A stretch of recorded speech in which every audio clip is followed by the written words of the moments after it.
Glória a Deus, meus irmãos. Pegue sua Bíblia, 1 Tessalonicenses 5. Nós vamos continuar na série de mensagens sobre a volta do Senhor Jesus.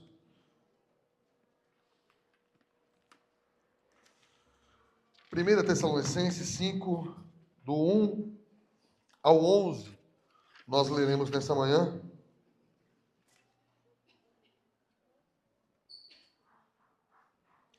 Diz assim a Santa Escritura, através do apóstolo Paulo: Irmãos, nos que se refere aos tempos e épocas, não há necessidade de que eu lhes escreva, porque vocês sabem perfeitamente que o dia do Senhor vem como ladrão da noite. Quando andarem dizendo paz e segurança, eis que lhes sobrevirá repentina destruição. Como vêm as dores de parto à mulher que está para dar à luz, de modo nenhum escaparão. Mas vocês, irmãos, não estão em trevas para que esse dia os apanhe de surpresa como ladrão. Porque vocês todos são filhos da luz e filhos do dia. Nós não somos da noite e nem das trevas. Assim, pois, não durmamos como os demais. Pelo contrário, vigiemos e sejamos sóbrios. Ora, os que dormem, é de noite que dormem. E os que se embriagam, é de noite que se embriagam. Nós, porém, que somos do dia, sejamos sóbrios, revestindo-nos da couraça da fé e do amor, e tomando como capacete a esperança da salvação. Porque Deus não nos destinou para a ira, mas para alcançar a salvação mediante ao nosso Senhor Jesus Cristo, que morreu por nós, para que, quer vigiemos, quer durmamos, vivamos em união com Ele.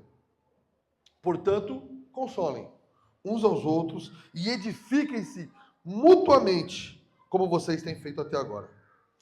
Senhor, eu oro nessa manhã, que a Tua palavra que é vida, a Tua palavra que é luz, a Tua palavra que nos traz consolo e alegria, Pai, ela possa realmente abrir o nosso coração e a nossa mente e possamos ouvir do Senhor, da Tua parte, e que os nossos olhos possam ser abertos, que nós possamos viver uma vida de vigilância, para assim podermos honrar o Teu nome e seguirmos ao Senhor. Em nome de Jesus. Amém. Pode sentar.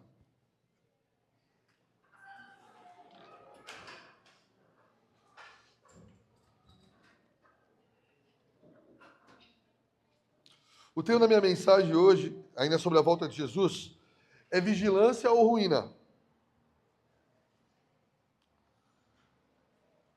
O contexto aqui, irmão, lembra que 1 Tessalonicenses 4, 13 a 18, nós pregamos semana passada. Paulo alertou sobre algumas coisas. E a principal questão era que os mortos crentes, que já tinham falecido, obviamente que os mortos já tinham falecido, os mortos, eles não iriam perder nada do que aqueles que participassem do arrebatamento. Os dois, tanto aqueles que estão na terra e forem arrebatados no final da grande tribulação, quanto aqueles que já morreram, eles seriam trazidos ao Senhor no arrebatamento juntos e ninguém ficaria sem nada. Porque esse era o medo de Tessalonicenses. Será que aqueles que morreram primeiro vão perder alguma coisa? Não vão ver o arrebatamento? Como vai ficar a questão deles? E é isso que Paulo está explicando. Agora, ele vai falar sobre a questão da eminência da volta de Jesus Cristo e como nós devemos viver vigilantes sobre isso. Então, essa é a ideia central do meu sermão, né? Que você, crente, possa viver essa vida aqui em vigilância. Nunca abraçando a falsa paz que o mundo dá, porque a volta de Jesus é certa e é nossa esperança. Essa é a verdade sobre nós e o que esse texto quer nos ensinar. Irmãos, se nós pararmos para ver a situação do mundo ou de muitas pessoas, nós podemos ver isso até mais claramente. Quantas pessoas se tornaram famosas, e eu podia aqui dizer inúmeros, sejam cristãos ou não cristãos, e de alguma maneira ruíram. Então, se a gente olhar para qualquer esporte ou para qualquer lugar, eu lembro que tinha um tenista muito bom, Boris Becker, Depois que ele encerrou a carreira, milionário, perdeu tudo em poucos anos. Quantos jogadores de futebol brasileiro nós vemos isso, né? Ele tem ali uma carreira e daqui a pouco, quantas atores, atrizes entram em, sabe assim, em parafuso, porque a idade avança e na cabeça dele a beleza está passando, e era a única coisa que ele tinha, a única esperança nessa terra que ele tinha era a beleza que tinha, e assim por diante. Pessoas envolvidas com as questões financeiras. Tem até um filme bem interessante sobre um camarada chamado Madoff. Ele era um investidor e há 20, 30 anos ele fazia como se fosse uma pirâmide e ninguém sabia. E quando veio a crise de 2009, todo mundo foi sacar o dinheiro e aí se descobriu que não tinha dinheiro nenhum. Só para você ter uma ideia, bancos investiam com ele. O Santander, na época, eu acho que perdeu 6 ou 7 bilhões de dólares. Ele está preso até hoje, perdeu a família. O filho que era assim, o filho conseguiu provar que ele não tinha a ver com tudo aquilo, mas a vida daquela família foi devastada. Por quê? Porque falta... Ele não deve ter começado já fazendo a picaretagem. Falta de vigilância, falta de temor. E agora nós fazemos isso para os crentes, irmãos. Podem ser pastores, podem ser cantores, podem ser os membros, como todos nós estamos, irmão, a poucos passos da ruína se não vigiarmos. Essa é a verdade. E às vezes nós olhamos quando alguém falha, quando alguém cai, e aqui eu estou falando de crente genuíno e não de falsos cristãos, e ficamos ou tentando entender por que aquilo aconteceu, ou até, de certa maneira, julgando por que aquilo aconteceu. Quando nós deveríamos, cada sinal desse, tomar como vigilância para nós. Eu costumo dizer, irmão, fica repetitivo, mas se homens melhores que nós falharam, nós tínhamos que colocar a barba de molho. Nós devíamos tomar cuidado. Você entende? Nós estamos sujeitos. E às vezes nós paramos para falar do pecado do irmão da igreja, do vizinho, do famoso, e paramos de olhar para os nossos próprios pecados. E parece que nos alimentamos dos pecados dos outros, dizendo, não, pelo menos isso eu não faço. Como se isso trouxesse algum consolo ao nosso coração.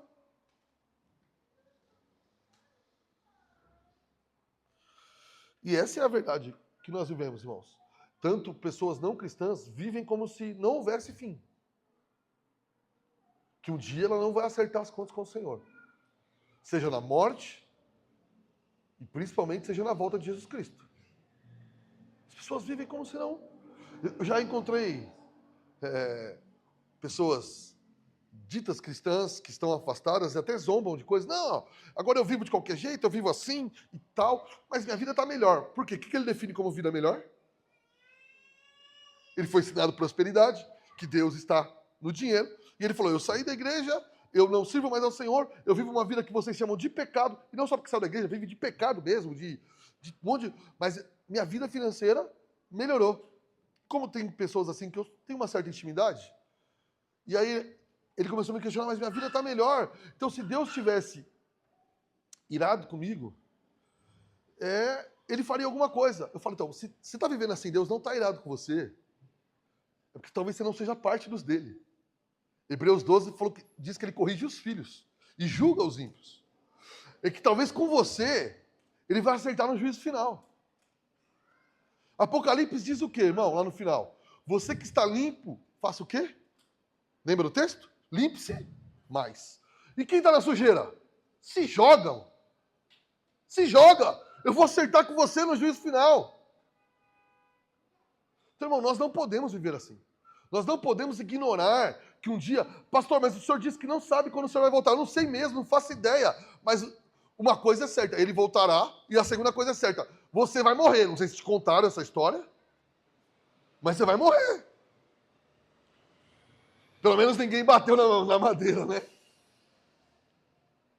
Então, esse contexto que nós vemos é real, irmão. As pessoas ridicularizam a volta de Jesus Cristo. Até pessoas que se dizem cristãs falam, vocês estão com isso ainda? Porque as pessoas buscam segurança onde? Nos prazeres, nas riquezas, na fama.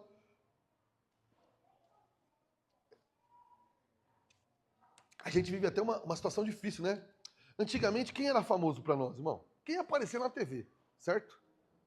Não estou dizendo que isso é certo ou errado. Hoje tem um monte de gente que se diz famosa que eu não sei absolutamente quem ela é. Acontece porque cada um tem uma bolha. Então aquela pessoa é famosa, eu conheço bem. Mas o outro falou, eu não sei nem que ele existia. Mas é essa busca pela fama. Eu concordo que as redes sociais trouxeram algo bom. Muitas pessoas podem trabalhar, se não trabalhariam fora delas. Não estou criticando as redes sociais em si, mas a busca pela fama, não pelo trabalho. Você trabalha com o quê? Com nada. O meu trabalho é ser famoso. Então, essa é uma questão da nossa época. Então, Paulo nos ensina, irmão, que o dia virá para alguns inesperadamente. E aqui eu quero deixar isso claro. Ele não está dizendo, ele vai falar que o Senhor vem como um ladrão. E aí o que acontece? O que o pré-tribulacionista vai dizer? Tá vendo? Ele vem como um ladrão, ninguém sabe. Mas o texto, eu vou tentar mostrar para você que o texto não está dizendo isso. Ele vem como um ladrão para os ímpios. E eles aplicam isso a todos os crentes. Então a primeira questão minha é essa, irmão. O inesperado dia do Senhor. Ele começa dizendo o quê? Irmãos, no que se refere aos tempos e épocas, você imagina quem começou a ler isso aqui? Irmão, sobre a volta de Jesus, todo mundo parou e falou, ele vai dar o dia. Né?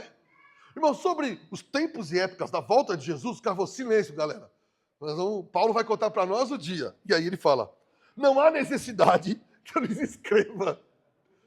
Irmão, Paulo está dizendo, olha, sobre a volta de Jesus, não adianta que eu escreva falando os tempos e épocas dela. Por quê? Porque eu não sei. Jesus, eu ensinei semana passada, Jesus na terra disse o quê? Que ele não sabia o dia, só o Pai. Então, vamos lá. Jesus não sabia, ok? Na terra. Não sabia. Não vou entrar nas questões do texto, uma outra pregação eu entro. Paulo não sabia. Mas o doido da internet sabe. Paulo fala, olha, sobre a volta do Messias, não posso escrever para vocês. Porque nós não sabemos. Se Jesus não sabia, Paulo não sabe, Pedro não sabe, e assim por diante. Não sabemos. Então ele vai querer dizer, o que eu posso escrever sobre esse dia? E aí ele vai dizer, porque vocês sabem perfeitamente, meus irmãos, que o dia do Senhor vem como ladrão da noite. Ladrão da noite quer dizer o quê, irmão? Ele vem de repente. Quem é mais velho, lembra-se que antigamente se assaltava muito mais à noite. Hoje passou, né? Os caras roubam de manhã, de tarde, de noite. Os caras já amanhã. O que eu fiquei impressionado é que eu acho que ser ladrão virou uma coisa assim meio CLT, né? Os caras acordam de manhã para roubar. Eu faço o plantão das 6 às 2. Deve ter 3 turnos no Brasil agora de ladrão. Não, já deu sua hora. Não, é que o cara tá doente, tô cumprindo a dele, tô fazendo hora extra. Vou roubar até às 5 hoje. É impressionante. Hoje em dia você pode ter uma moto, você vai parar no farol aí, 7 horas da manhã vai ser roubado. Mas, até hoje, obviamente, se rouba mais à noite e de madrugada. Porque é onde existem menos pessoas. Ele está dizendo, olha, por isso que ele está usando essa expressão ladrão da noite. É algo que vem de surpresa. Vem de repente, se assusta. Já acordou com um barulho estranho na sua casa? Você acorda assustado, achando que alguém está invadindo? Um dia começou, eu e a Kátia era casado muito novo, não tinha nem Amanda. E eu fui criado, meu pai, minha mãe, então, quando você é jovem, adolescente, não sei se você era assim, você não fica pensando nos barulhos. Fala, o pai está aí, o pai resolve. Só que eu casei, então começou um barulho estranho, e a Kátia começou a ficar com medo.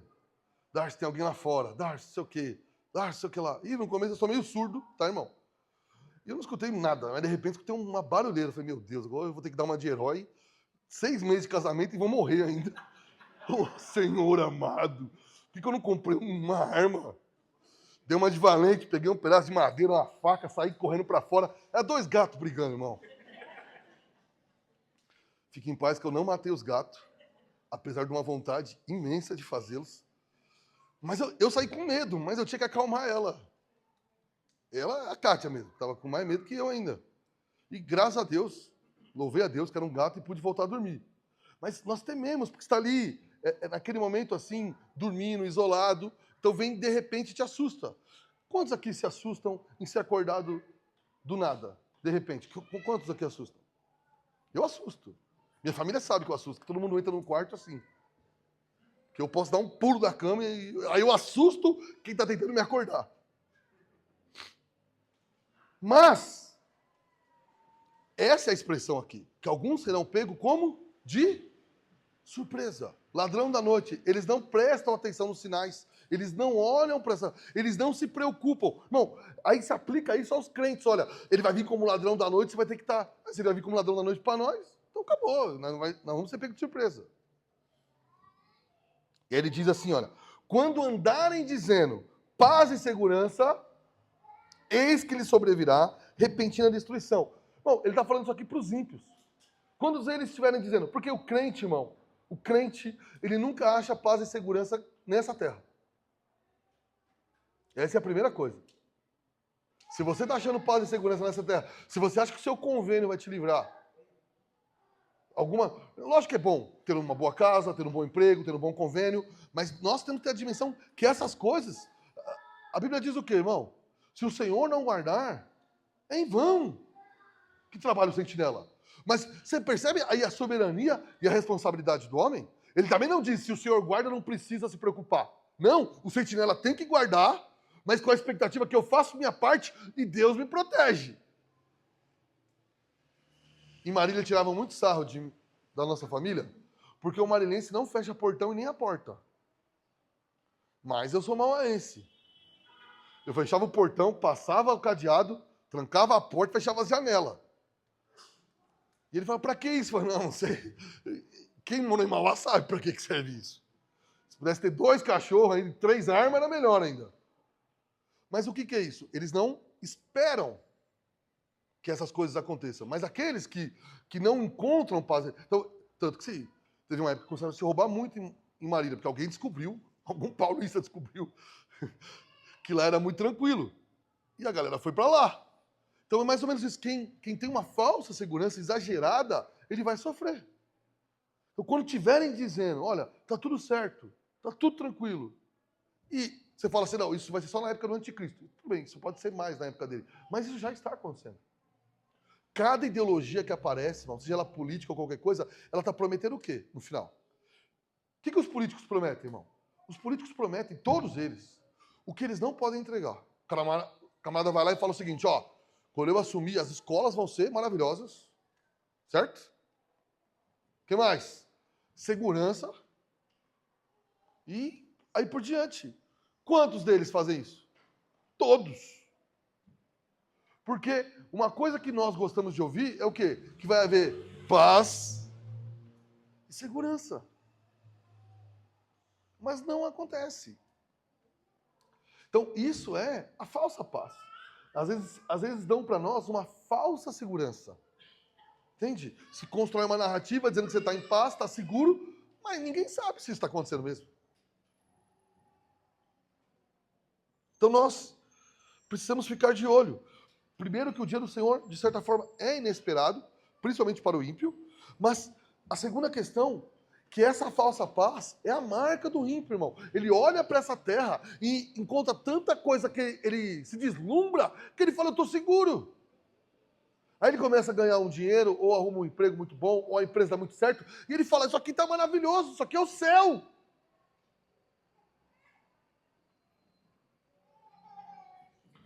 Então, enquanto se acreditar nisso, e quanto maior cresça a segurança, um dia virá o quê? Destruição. Destruição, não aniquilamento. Não é que vai acabar tudo. Destruição. Aquele momento enganoso, ele passará de uma falsa percepção de paz. Para os crentes será dia de consolo. Mas para o ímpio não. Os profetas do Antigo Testamento, você pode olhar, eles sempre falavam do quê? Da falsa paz. Jeremias fala o quê? Olha, os falsos profetas estão dizendo o quê? Paz, paz, quando não, a paz. Eles estavam sendo presos, levados para o deserto. Deserto não, desculpa. Levados para o exílio. E o que os falsos profetas diziam? Estamos em paz. Deus vai fazer, fica tranquilo, você está bem. Irmãos, não estou dizendo todos, tem muitas pessoas de outras linhas muito bons cristãos, muito bons pastores, mas qual que é o geral da pregação hoje? Você vai vencer? Você vai ficar rico? Tentando te dar o quê? Uma falsa paz. Porque na cabeça de alguns, irmão, o nosso problema é falta de dinheiro. Foram vencidos pelas questões sociais marxistas. Então, qual que é o seu problema? Você precisa subir de classe social. Você precisa só de conhecimento. Se você... Aí vai para uma outra questão.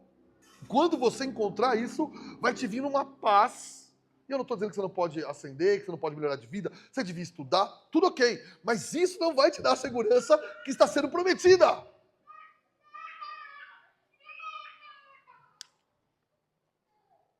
Essa é a falsa paz.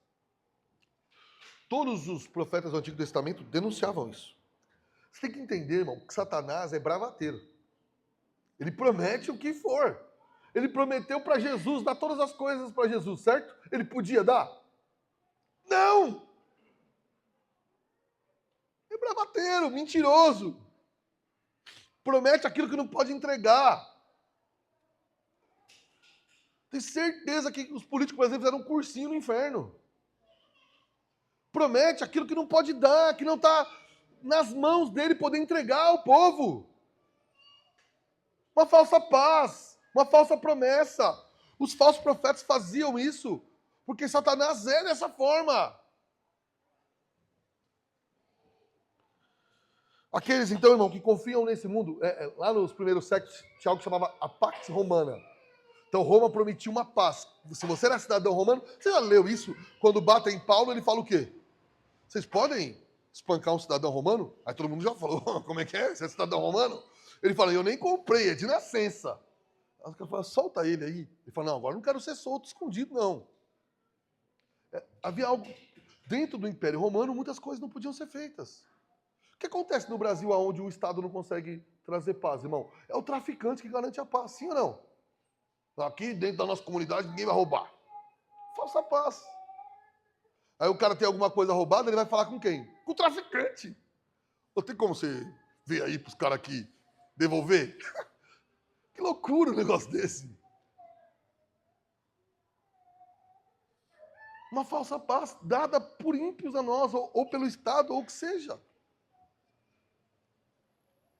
E nós somos enganados por isso. Agora, irmão, aqueles que escolhem a falsa paz, escolhem segurança naquilo que, seja na fama, no dinheiro, nas coisas menores, o que for.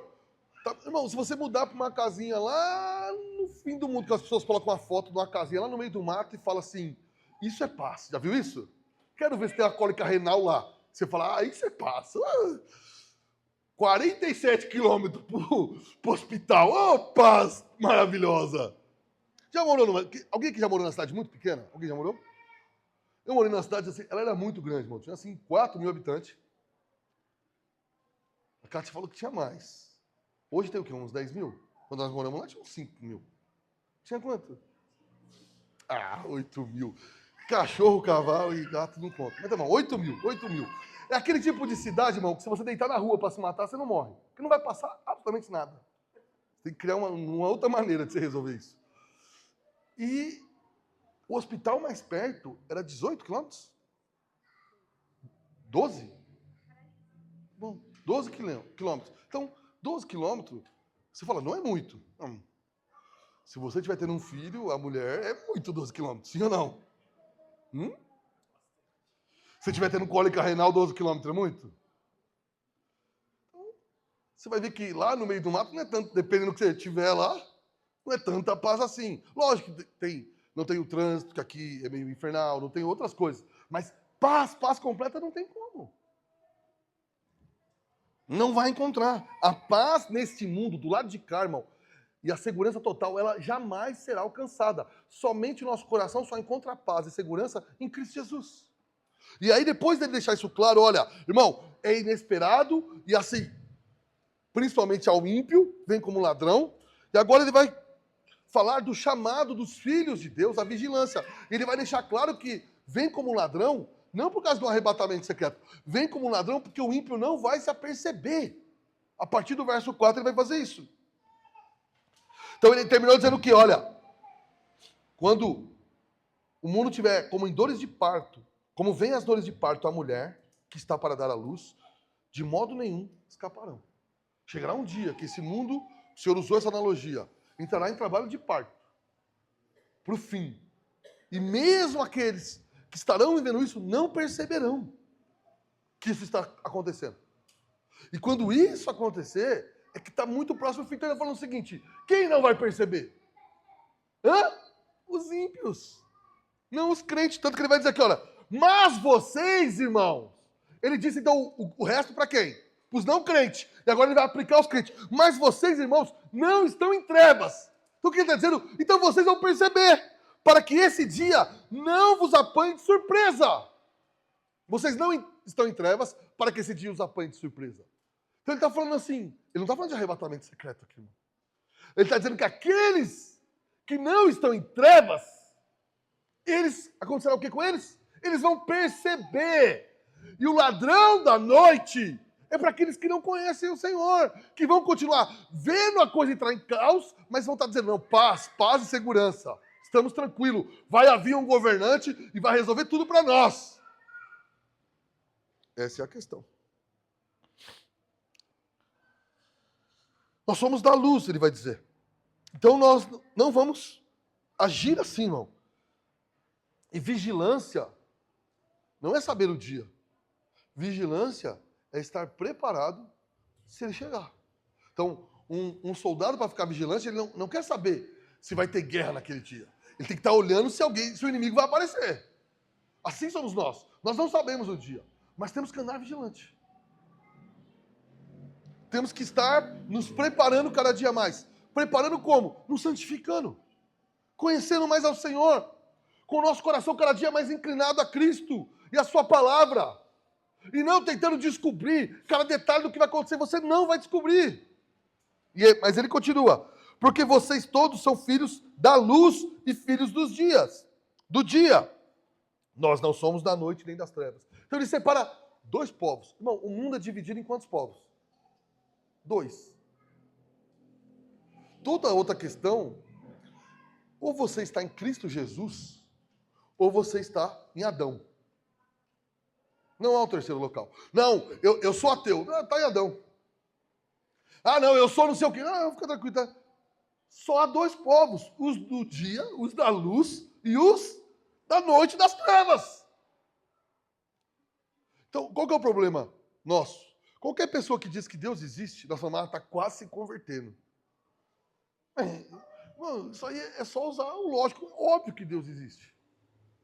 Isso não quer dizer que a pessoa... Lógico, é melhor que acreditar. Melhor do que ser ateu? Pode ser. Mas isso não quer dizer que o problema foi resolvido. Você pode estar sincero, mas errado. Eu creio sinceramente em tal coisa, mas está errado, ué. Ser do dia, ser da luz, irmão, também não é frequentar simplesmente uma igreja evangélica. Vir aqui nos cultos. Ser da luz e ser do dia é crer somente em Jesus Cristo. Se fizermos de um pastor ou de qualquer outra coisa, o nosso ídolo também está mandando em trevas. Se você confiar em mim e não olhar se esse texto está dizendo isso que eu estou dizendo, você está perigando andar em trevas.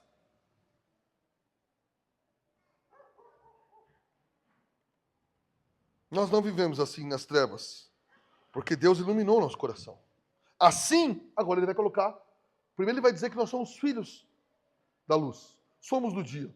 E agora ele vai aplicar a nossa responsabilidade. Assim, pois, irmãos, não durmamos como os demais.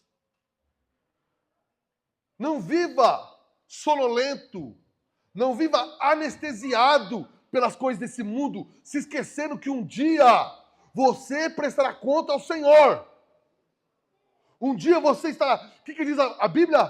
Tantos os grandes quanto os pequenos estarão diante do tribunal de Cristo. Então não durma. Não bobeie. Não abrace um pecado escondido. Presta bem atenção no que eu estou dizendo. Não abrace, não acalante o pecado no seu coração escondido e acha que isso vai ficar por isso mesmo. Isso vai crescer e vai dominar você. É a luta por nossa alma, meu irmão. É a guerra da fé. Lute! Então, qual que é o problema de alguns que começam a ver a doutrina reformada? Nós falamos que Deus é soberano, ele fica o quê? Relaxado.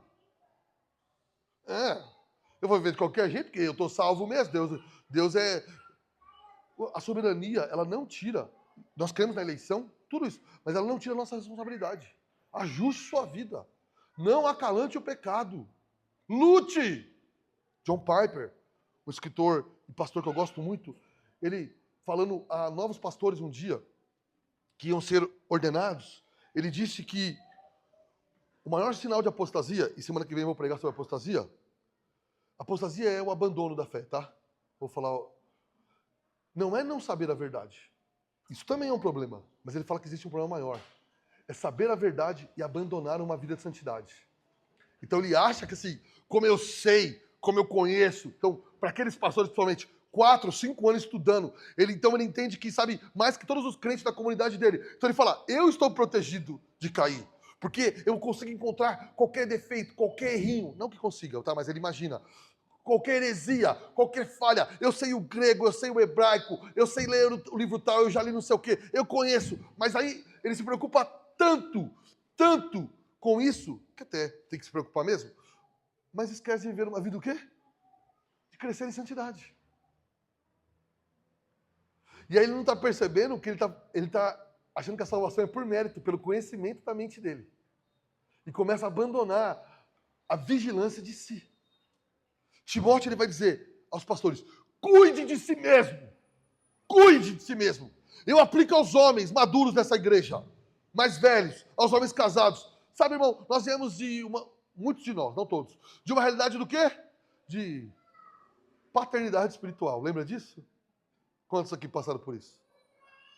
Então alguém tem que cuidar da sua vida, não é verdade? Se eu mudar de cidade e meu pastor não me ligar 3 vezes, eu vou cair. E por aí eu não vou nem bagunçar mais, que é daí para pior. Você precisa de um pai. É nego de 40 anos falando, eu preciso de um pai. Bom, eu fui numa reunião, uma vez, só de pastores mais velhos. Tinha um pastor mais velho. Eu fui lá ouvir ele. Aí um pastor de 60 anos, cuidava de 30 anos, levantou e falou, tudo que eu preciso da minha vida é um pai para cuidar de mim. Falei, eu vou no banheiro, senão eu vou dar risada aqui na frente de todo mundo. Falei, onde é o banheiro? Ali. Falei, eu vou dar risada lá no banheiro, porque é muito pecado fazer isso aqui. Cuide do quê? Você pode ter gente para se aconselhar, irmão. Você pode ter gente para pedir oração. Você deve fazer isso. Eu preciso disso. Sim. Agora, irmão, não coloque sua vida na mão de outro e ache que Deus não vai te responsabilizar. Cuide de si. Homens, cuide de si. Cuide da sua família. Cuide do seu lar. Lidere isso aí. Lidere espiritualmente. Até quando tua mulher vai ter que te arrastar para o culto. Vamos para o culto, vamos para o culto. Preciso de você no culto. Lidere. Você não é um pastor da igreja, você não precisa ter cargo aqui, mas você pode pastorear e deve a sua família, pelo menos. O seu coração. Você é responsável pelo seu coração. Bom, pastores têm que visitar, pastores têm que amar, pastores têm que orar. Tudo isso é verdade. Mas você não pode simplesmente dizer, não, eu fiz tal coisa porque não cuidaram de mim. Não dá, irmão. Não dá. Você tem que assumir as suas responsabilidades. Quando um adolescente faz isso, eu compreendo. Agora, quando um homem barbado, pai de filho, vem falar, não, é que ninguém me ligou, ninguém me mandou uma mensagem. Cuide da sua alma. Pare de dar desculpa. Não brinque com isso. Meu, o meu coração é pecaminoso. Nós achamos desculpa para os nossos pecados. Nós atacamos o pecado alheio. Mas sempre desculpamos o nosso.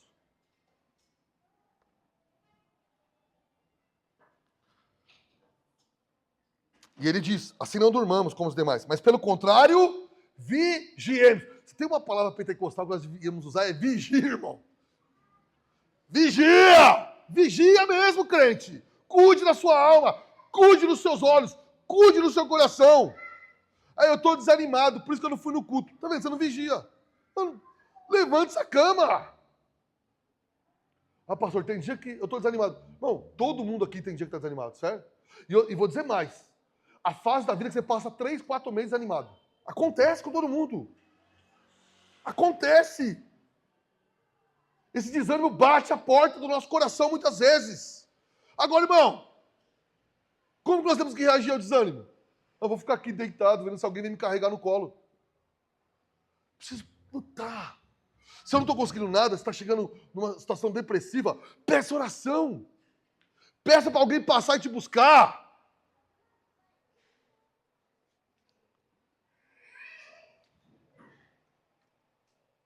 Eu já fiz isso. Uma vez tinha um irmão muito querido lá, Marília, fazia parte de todas as coisas da igreja, e ele passou por uma fase difícil.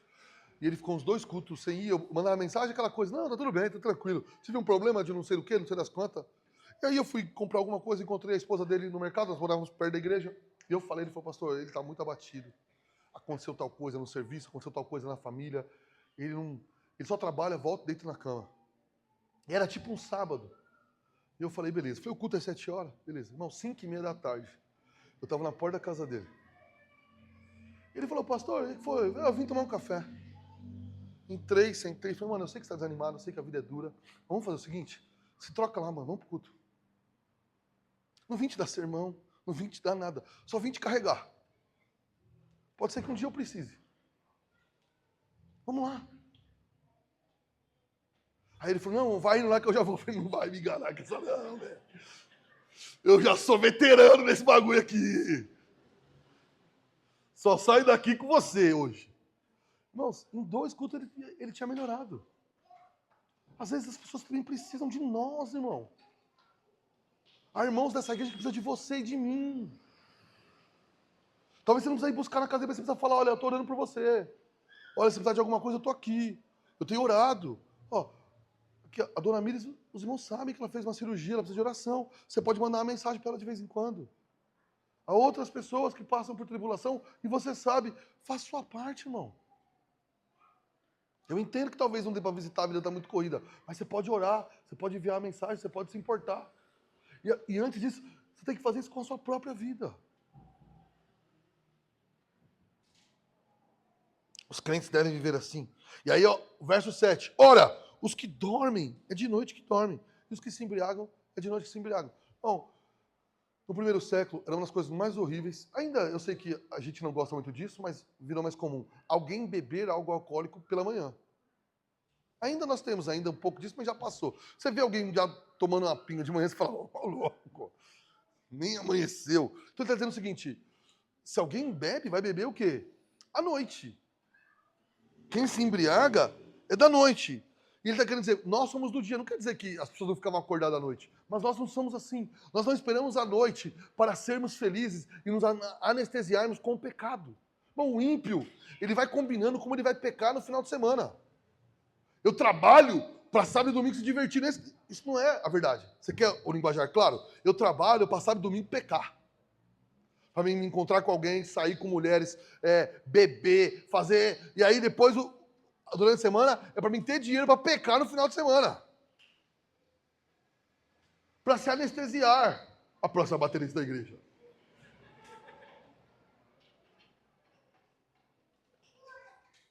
As crianças gostam de bateria, né? O pai ficou desesperado, né? Vai bater esse negócio aí. Então, irmãos, nós não somos esse. Verso 8, nós, porém, somos do dia. Somos vigilantes, estamos acordados. Bêbado consegue ser vigilante, irmão? O embriagado consegue vigiar? Ele não sabe nada, nem onde está. Eu nunca me embriaguei, graças a Deus, mas os que já se embriagaram e me contaram, o cara sabia como foi parar em tal lugar. Não tem como bêbado estar vigilante. Ele fala, nós somos do dia, nós não nos embriagamos, nós não nos anestesiamos. E aqui, mano, não está falando só de bebida alcoólica, não. Você pode se anestesiar tentando olhar para o pecado do outro que é pior que o seu. Quantos aqui têm filhos? Qual que é o problema de muitos pais? Você fica olhando para a falta de educação do filho do outro. Nossa, aqueles pais não vêm? Você tem filho, era melhor travar a sua língua. Já viu gente fazer discurso sobre eu educarei meu filho que nem a... Tinha uma mulher na SBT que, como é que era o nome daquela mulher que ficava ensinando como educar filho? Super Nani. Aí as mulheres que não tinham filho diziam, olha, eu serei como a Super Nani. Cada coisa que fizer, 7 minutos de castigo, vão fazer tal coisa, vão aprender francês das 10 às 11 da manhã, hebraico das 11 ao meio-dia. O moleque tacar fogo na casa agora. Ela esqueceu que ela tinha prometido ser a Super Nani. Agora não tem mais Super Nani, é o Instagram. Tem lá alguma moça que não tem nem filho te ensinando como educar filho. E você compra o curso. Vai vou falar um negócio pra você, velho. Oi, é de uma sabedoria que me assusta. A moça tem 6 meses de casamento, tá dando aula de como cuidar do marido. E tem. Olha, eu cuido bem do meu marido. Fico com 6 meses, tá tudo bem ainda. Volta daqui 10 anos, vem trocar ideia. Irmão, já viu alguém que vem de curso falar que está passando dificuldade no casamento? Ou na vida? É para vender, filho. Faz pose. Cuidado, irmão. Nós, crentes, devemos vigiar. Nós não devemos ter ido. Nós nos anestesiamos olhando, achando que todo mundo tem a vida perfeita e não a nossa, ou que nós temos a vida perfeita e ninguém tem, e nos anestesiamos com isso. Achamos que o mal nunca pode bater na nossa porta. A droga não vai entrar na nossa família, a luta não vai entrar, a pornografia não está aqui. Cuidado, irmão. Cuidado com a sua língua. Cuidado com aquilo que você pensa que você está livre. Tanto eu quanto você estamos sujeitos aos pecados desse mundo. Há uma série na Netflix, eu sei que alguns de vocês são tão santos, não assistem nada, mas nós, os pecadores, assistimos. Chama Adolescência. Alguém assistiu? Você que é pai devia assistir. Há uma geração a geração passada da minha idade, de 40 e poucos anos, nós vivíamos muito na rua, certo? Jogava bola, fazia não sei o quê. Só que houve muito caso de droga, de morte. O que os pais fizeram? Trancaram os filhos em casa. E eu entendo, é uma reação humana. Só que agora, aquela série mostra o quê? Que estão perdendo na internet, nas redes sociais, dentro de casa. E aí o que eu quero dizer? Vamos pôr para fora de novo? Não, irmão. Eu quero dizer que nós não temos a solução. Há uma cena no filme, na série que eu estava assistindo com a minha esposa, que eu me emocionei. Porque os pais começam a ter um diálogo, que eu virei para a carta de olhos marejados e falei, podia ser nós. Nós achamos que estamos fazendo o melhor. A gente se desdobra, mas nós somos falhos, irmãos. Nós temos limitações. Se nós não dobrarmos o joelho e vigiarmos e dizer, Senhor, dê graça a criar meu filho, que eu possa ser um exemplo para ele de alguma forma, que eu não transporte ele para um quarto e ele se perca lá. Senhor, tem misericórdia das nossas almas. Não, nós estamos aí vendendo. A gente não vende um curso que não é pago, mas nós estamos aí querendo ensinar todo mundo. Eu tenho 4 filhos, o que crente faz comigo? Pastor, me dá aí a regra de como criar filho. Eu falei, irmão, se você descobrir, você me conta. Mas na hora você me procura, por favor. Eu tenho 4 filhos, um é diferente do outro, irmão. Eu criei umas regras para um que pelo jeito não serve muito para o outro. E eu estou tentando ajustar. Agora, uma coisa dá para fazer, irmão. Você pode ajoelhar e orar pelos seus filhos. Você pode trazer eles na igreja. Você pode fazer culto no lar com ele. Você pode orar com ele antes de dormir. Você quer ensinar perdão para o seu filho? Peça perdão de vez em quando. Vigie a sua alma para cuidar do seu filho, irmão. Não há um segredo que eu vou abrir aqui. Todos os problemas da sua família serão resolvidos. A vigilância é constante. E a vigilância, irmão, não é ficar de olho seguindo. Chega uma idade que não tem como você ficar em cima. Vigilância fala mais de nós orarmos, clamarmos, ensinarmos. Acho que eu vou para a escola com o moleque? Fica lá na escola, lá dentro. E aí, o que você está fazendo? De vez em quando eu apareço do nada, eu admito. Ele toma até um susto. Ele sai todo feliz lá, conversando. Aí ele me vê, o senhor está aqui. Fazia isso com a menina, faço mesmo. Vou fazer com as duas. De vez em quando eu apareço do nada. Só para ver o bonitão saindo da escola. Ele dá uma sorte, nunca estava fazendo nada errado, todas as vezes que eu fiz isso. Então, irmãos, nós temos que vigiar, ser sóbrios, revestirmos, ele vai dizer aqui, da couraça da fé. Ele não vai falar, olha, confia em você é bom, você é único. Se revista da couraça da fé. Coloque tudo a sua segurança na sua fé em Jesus Cristo. Não na sua fé em Jesus Cristo, mas em Cristo pela fé.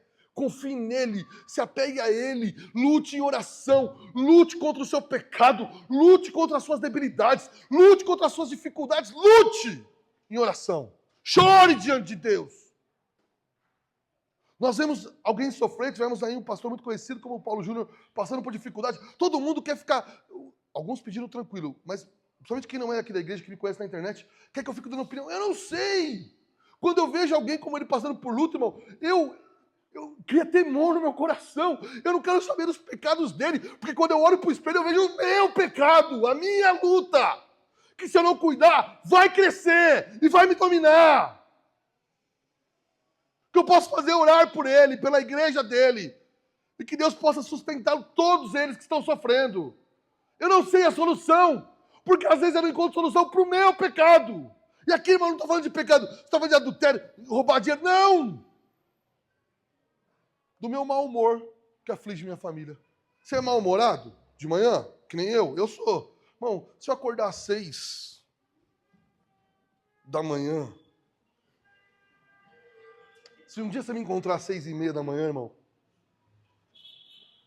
e eu não te cumprimentar, é porque eu nem te vi, eu nem queria estar ali. Eu brinco com todos os amigos meus, se um dia às 6 horas da manhã você me vê correndo, corre, porque o negócio é feio. É desesperador aquele dia. Eu brinco com isso, mas você acha que não faz mal pra minha família? Eu chego lá, quando a gente vai cedo, domingo, 7:30 lá pra tomar café, ninguém nem fala comigo que faz isso. Ele ainda tá na fase de... Daqui a pouco alguém fala assim, bom dia, pai. Eu estou testando, tipo assim, já dá pra fazer a comunicação humana aqui? Agora, você acha que não atrapalha? Meu mau humor, minha explosão de vez em quando? Hã? A minha irritabilidade? Você acha que pecado é só adultério? Hã? O meu egoísmo? Eu achar que o meu problema é grande e o do outro... Quantos pais não fazem isso? Não, na minha época você não sabe o que é dificuldade. Seus filhos têm a luta dele, e são reais as lutas dele. Sua esposa tem as lutas dela, e são reais as lutas dela. São só diferentes da sua. Isso é egoísmo. Hã? Você, mulher, que critica seu marido às escondidas, você não tem vergonha, não? Você acha que isso não é pecado, não? Você, homem, que maldiz sua esposa, reclama. Você não tem vergonha, não? Foi você que escolheu casar, ninguém te obrigou, não. Podia ter ficado sozinho. Quantas vezes você ora pela sua esposa?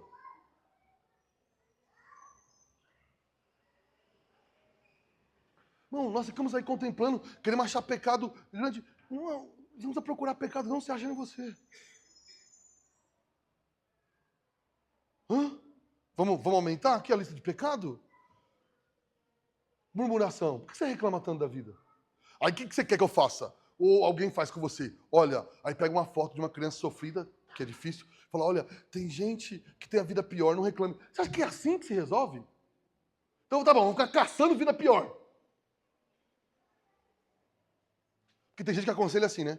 Aí você tá doente, tá com um problema lá internado, não, mas pensa bem, né? Alguém morreu hoje, você não morreu. Que raio de aconselhamento é esse? Bom, o dia que você está murmurando, sabe o que você tem que aprender? Você é salvo pela graça do Senhor, está murmurando do quê? E se essa doença te levar, vai te levar para o Senhor, está murmurando do quê?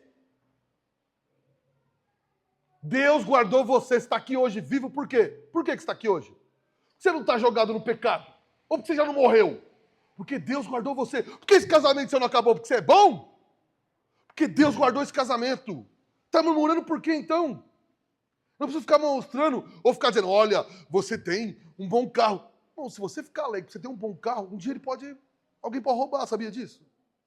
Um dia você pode perder um dinheiro e ter que vender esse carro. A nossa segurança não é essa, irmão. Ah, pastor, mas eu fiquei feliz que eu fui promovido. Não, minha esposa conseguiu um emprego essa semana na área que ela gostava. Ficamos muito felizes, nos alegramos. E temos que nos alegrar mesmo. Mas sabemos que essa não é a nossa segurança. Nós temos pecados, irmão. Vamos mais? Fofoca. Hoje em dia, o crente não faz fofoca. Ele pede oração em tom de fofoca. Olha, fiquei sabendo que o casamento de fulana está passando por dificuldade. Ore por eles. É fofoqueira espiritual o negócio. E existe uma coisa pior que mulher fofoqueira. Homem fofoqueiro é um negócio assim, irmão. E eu vou falar um negócio bem pesado. Ontem eu estava falando para homens em Diadema, e eu vi que eu falei isso, os homens ficaram chateados. Então eu vou repetir. Existe uma correlação que eu não consigo provar cientificamente. Mas homem fofoqueiro assiste Big Brother. Eu não consigo provar isso de maneira científica. Mas empírico eu consigo. Eu olho e batata. Fofoca, gosta de Big Brother. Irmãos. Esse tipo de coisa de reality show e não sei o quê. É pra quê? Seja sincero. É pra quê? Pra fofocar. Você tem dificuldade com isso? Foge. Ah, o vizinho não sei o quê, a vizinha, o irmão. Irmão, trava a sua língua, pelo amor de Deus. Pelo amor de Deus. Às vezes somos duros a julgar o outro e Deus vai ser duro conosco para nos colocar. Já fez isso? Já criticou? Eu já fiz isso. Já criticou alguém por tomar uma atitude errada e depois você toma uma atitude muito parecida com aquela? É como se Deus falasse, você está achando que você é o bonzão? E se ele aplicasse a mesma dureza a você que você aplicou ao outro? Só que na sua vez tem desculpa. Não, eu estava abalado emocionalmente, os dias eram difíceis. E o do outro não pode ter sido difícil também, não?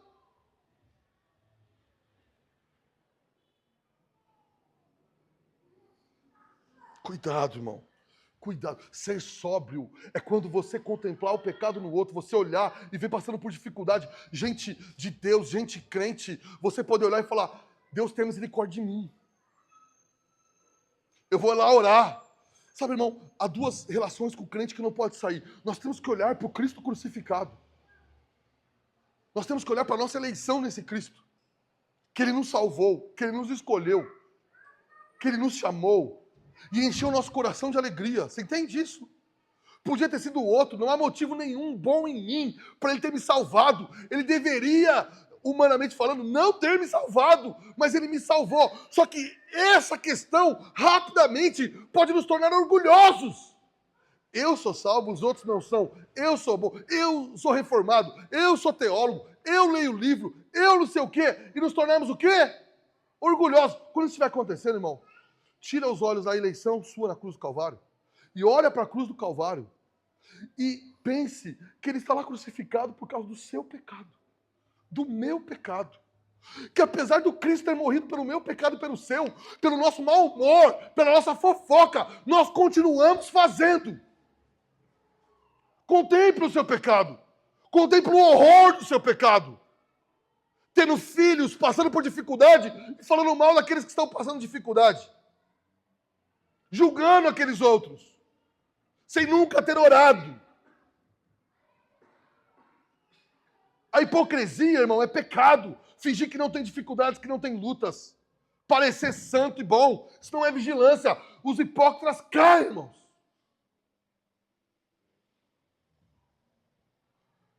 Contemple o seu próprio pecado. Vai lá para frente do espelho e pense nas coisas que você pensou, nas brigas de trânsito que ninguém viu, nas discussões tolas que casados têm. Você é casado há mais de 3 anos, você sabe, você já brigou por algo tão inútil, que chega no meio da briga e você fala, por que ela está brigando mesmo? Só para me lembrar por que eu estou bravo, nesse exato momento.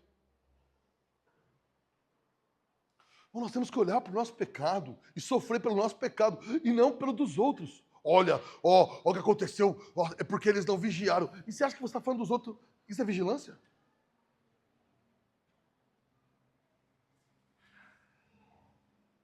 Vamos para a Bíblia um pouco, rápido? Sim. Pedro caiu ao nosso ver, irmão? Caiu. O apóstolo Pedro, sim. Ele viu Cristo, Cristo avisou ele que ele ia passar por aquilo, e ele disse o quê? Não, o bicho era dos bons, né? Pode todo mundo errar, menos eu confio em mim. Ele deve ter visto algum coach, algum Marçal tinha falado com ele, algum filho do inferno tinha falado com ele naquela semana. Alguém falou para ele, fala meu lindo, você não vai cair não, fica tranquilo. E ele acreditou. Rapidamente aconteceu o que com ele? No mesmo dia, ele negou Cristo 3 vezes. Sim ou não? Você olha para aquilo e acha que você não faria aquilo? Um dia alguém falou para mim, olha, eu olho para o texto de Pedro, tenho vergonha, porque eu jamais negaria Jesus. Eu falei, você não entendeu nada. Você está diante de um homem melhor do que você. Você está diante de um apóstolo que o livro dele está escrito na Bíblia. Aquele que contemplou o mestre, andou 3 anos com ele. Homens melhores do que nós. Abraão falhou. Quando ele teve impressão que Abraão, o pai da fé, falou o quê? Essa mulher não é minha mulher, não, é minha irmã. Né? Encontrei ela por aí, conhecida. Para não morrer na mão de outro. Davi falhou. Jefité falhou. Gideão errou. Morria de medo de tudo. Moisés matou que não era para ter matado. Quer que continue? Hã? João Marcos arrumou uma briga com Paulo que quase... E no final eles são amigos de novo, graças a Deus. Bom, os homens falharam. Homens melhores do que nós.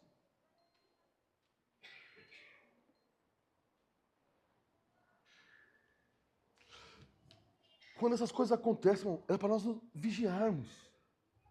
E não fofocarmos.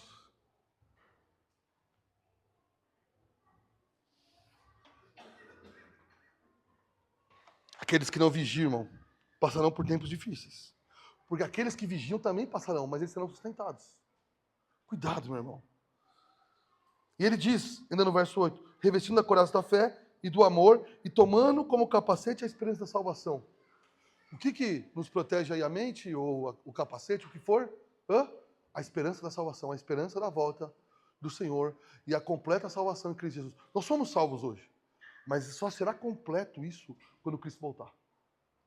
E essa é a nossa esperança. O pecado um dia será apartado de nós. Mas aqui, irmão, nós lutamos todos os dias. E você sabe qual que é o seu pecado. Sabe quais são as suas lutas. Eu sei as minhas e eu as tenho. Não estou aqui falando de você como se eu não as tivesse. Eu as tenho. E todos nós precisamos lutar a luta da fé. Que é lutar contra o pecado que cresce no nosso coração. Pode ser orgulho, pode ser gula, pode ser fofoca, pode ser murmuração. São pecados que a gente, agora, ambição demais, passou a tratar como se não fosse pecado. O 4º pedaço de sobremesa que você vai comer hoje já é pecado, viu? Seu guloso. Tá? Eu estou pregando e você está pensando, o que tem de almoço mesmo? É pecado. A gente não tem mais coragem de falar que é pecado. O senhor nunca pecou? Sim. Dá para perceber.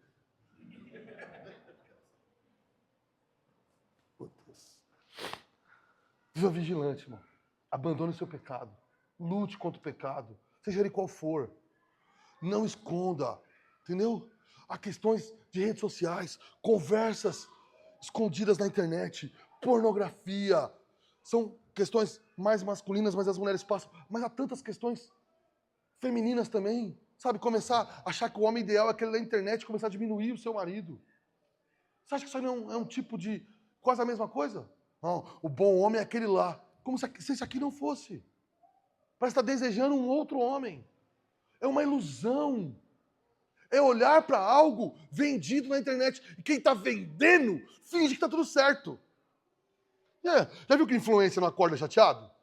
Elas acordam com o cabelo penteado, tudo bonitinho. E nós acordamos de manhã aqui, meu Deus do céu. Irmão, por favor. Você tem que lutar. Abandone. A fofoca é pecado, a murmuração é pecado. O maldizer é pecado. O mentir é pecado.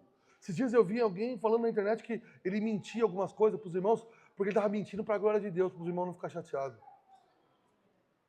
E o camarada era pastor. Foi agora mentira para a glória de Deus. Nem o diabo pensou num negócio desse. Por fim, irmão, ele vai falar do refúgio em Cristo Jesus. Aí ele falou, vigie. Por que vigie? Aí ele vai dizer, esse é o nosso consolo. Verso 9. Porque Deus não nos destinou para ira. Irmão, se você é salvo, essa é a sua alegria. Você não foi destinado para ira. O pré-tribulacionista vai dizer que a ira aqui é a grande tribulação. Não. A ira é a ira vindoura. Há uma ira que Jesus disse que lá no inferno o sofrimento nunca acaba. E a chama nunca cessa. Essa ira, se você nasceu de novo, você não foi destinado a essa ira. Deus não destinou você a ira. Mas para alcançar a salvação mediante a nosso Senhor Jesus Cristo. Você foi destinado à salvação. E essa tem que ser a sua alegria. Esse tem que ser o seu consolo. Essa deve ser isso para você. E ele ainda termina dizendo que morreu por nós, para que vigiemos. Jesus Cristo morreu por quê para você? Para você viver de qualquer jeito? Para quê? Vigie. Para que se cuide. Para que coloque o coração nele. E vivamos em união com ele. E aí ele termina dizendo o quê? Portanto, irmãos, consolem uns aos outros e edifiquem mutuamente, como vocês têm feito agora. Como é que nós nos edificamos mutuamente, irmão? Lembrando que somos do dia, que Cristo voltará para nos buscar, que cada um de nós temos que andar em vigilância. Bendito é aquele, irmão, que tem um amigo que fala, olha, não ande por esse caminho. Não vá por esse. Eu fui na ordenação do pastor Brenner Ferro, lá em Santo André. E na hora das perguntas, que tem que fazer um concílio para ser ordenado, fizeram uma pergunta para ele, o Brenner falou assim, eu queria agradecer. Não é porque eu sou bom não, irmão. O pastor Darcy. Porque quando eu saí da antiga igreja, eu comecei a ir num certo lugar e admirar um certo pastor que era mais herege do que nós estávamos ainda. E o Darcy me encontrou e falou, não siga por esse caminho. Procura uma boa igreja, não siga esse cara, não ouça, isso vai matar a sua alma. E ele falou, é por isso que anos depois... Mas não é por causa de mim, não. Não é isso que eu estou querendo dizer. Eu estou querendo dizer o seguinte, ele vigiou porque ele ouviu o conselho. Quantos conselhos você dá que a pessoa... Quantos conselhos recebemos bons que não ouvimos? Não adianta eu falar se a pessoa não dizer. Isso aí é um fato.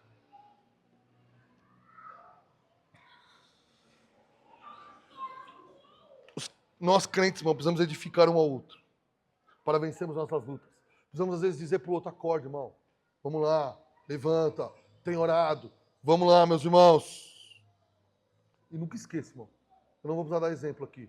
Grandes homens caem. Nós vamos olhar fora da Bíblia, podemos olhar para a própria Bíblia. Paulo, ele diz o quê? Eu vigio, porque eu não quero ter pregado a outros e ter eu mesmo me perdido. Eu não quero ensinar outros e eu mesmo ser encontrado em falta. Esse é o terror de cada pastor. É o meu terror, irmão. Você acha que eu não posso cair numa questão de só pregar e esquecer de cuidar da minha própria alma? Ore por mim, viu, irmão? Ore por mim. Sou falho, sou pecador. Então, irmão, eu quero desafiar você. Agora, para o final, se o louvor puder subir. A hora que eu terminar, nós vamos orar. Mas eu quero que você não pense em ninguém, que você olhe para você. Qual é o pecado que você tem acalentado no seu coração? Você sabe o seu pecado. Eu sei o meu pecado. E orar e lutar para abandonar o pecado. Faça guerra contra o pecado. Não jogue sua vida fora abraçando o pecado. Não destrua seu lar. Não destrua sua alma. Mude seus hábitos. Priorize Cristo. Irmão, o Senhor Jesus não é um compromisso de domingo. É o nosso viver. Mas, ao mesmo tempo, valorize o culto de domingo também. Você não consegue nem no domingo vir na igreja? Você sabe, irmão. Quantas promessas já fez de tal coisa, jamais eu vou fazer, e seu pecado te achou de novo. Lute, irmão. Lute. Eu encerro com uma história. Eu tinha um colega muito próximo. E quando nós estávamos começando a igreja aqui, eu vinha de Marília. E quando eu cheguei aqui, fui conversar com um amigo e um amigo disse, olha, o fulano e a fulana estão separados. Amigos. E estava uma fofocaiada entre os amigos. Eu peguei um ônibus, fui lá parar na porta da casa dele. Bati lá. A esposa saiu, quando ela me viu, ela já encheu o olho de lágrima. Falei, o fulano tá aí? Ela falou, pastor, nós estamos separados. Ele está morando na casa da mãe dele. Falei, onde a mãe dele mora? Me deu o endereço, eu fui bater lá. Bati. Ele me viu e falou, salve, pastor. Falei, e aí, meu amigo, o que está acontecendo? Falei, pastor, minha esposa pegou eu de novo, mexendo nas coisas pornográficas na internet. Ela me colocou para fora e ela está certa. O erro é meu. Eu sou o pecador. Eu sou o falho. Eu falei, meu mano, eu vim aqui orar por você. E que você arrependa, que você largue esse negócio, que você lute. Você está se entregando. Você tem que ir lá implorar o perdão dessa mulher e ajustar essa porcaria que você está fazendo. E nós oramos por alguns minutos, chorando ali na sala da casa da mãe dele. Quando eu levantei, ele falou, pastor, Eu arranco a internet do meu celular, eu tiro a internet de casa. Eu não posso perder minha esposa, ela é uma boa mulher. O culpado único sou eu de tudo isso. Não teve mais no perdão dele, sabe? Tipo, não, eu tava comendo com internet, mas porque ela não fez a parte. Não tinha isso. É eu, o problema é eu. Eu falei, aguenta aqui. Fui lá na casa dela. Chamei ela no portão e falei, ele tá arrependido. Lá no chão chorando. Eu sei, ele não merece. Eu toquei. Mas eu tô aqui como um amigo de vocês. Ela falou, pastor, se ele tá arrependido, manda ele vir para casa. O lugar dele é aqui. Passaram-se quase 7 anos disso, irmão. Eles estão muito bem agora. Mas sabe por quê? Não é porque eu fui lá, não. Não é porque eu era bom, não. É porque houve arrependimento, irmão. Sem arrependimento não tem jeito. Enquanto está culpando os outros por causa da sua fofoca. Não, eu falei do seu orgulho. Não, eu falei assim porque o outro disse, porque o marido não sei o quê, porque minha vizinha, meu pai. Não tem cura. Só tem um jeito, irmão. De joelho poder dizer para o Senhor, Senhor, a culpa é minha. O pecador é que sou eu. Essa questão da ira, é eu o culpado. A questão da pornografia, Senhor, sou eu. Da fofoca, sou eu. Da murmuração, Senhor, eu sou culpado dela. Fica de pé, meu irmão.